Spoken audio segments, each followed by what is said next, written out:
යන්න ඔබ ඕනාක. ඒත් ගියේ කොහෙද කියලා ඇහුවොත් කියන්න පුළුවන් තැන්වලට. කතා කරන්න ඔබ ඕන කෙනෙක් එක්ක. කතා කරේ මොනවද කියලා ඇහුවොත් කියන්න පුළුවන් දේවල්. හැසිරෙන්න ඔබ ඕන කෙනෙක් එක්ක. කොහොමද හැසිරුනේ කියලා ඇහුවොත් කියන්න පුළුවන් දේවල්. ඒ කියන්නේ කරන්න කියන්න පුළුවන් දේවල්. කියන්න ආපහු එලිදරව් කරන්න පුළුවන් දේවල්.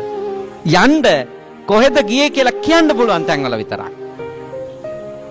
එතකොට ඔබ ඒ හැම තැනකම ඔබේ අවංකකම අඛණ්ඩ කරලා. එතකොට ඔබ සමාජයෙන් වෙන් වෙලා පැනලා දුවන කෙනෙක් නෙවෙයි. ඔබ හැමෝම එක්ක ඉන්නවා. හැබැයි ඔබ නිදහසේ ඉන්නවා. ජීවිතේ සැනසෙල්ල ලැබෙන අවංක අයට. අවංක අය ගැන සිල්වත් අය කෙනෙක්.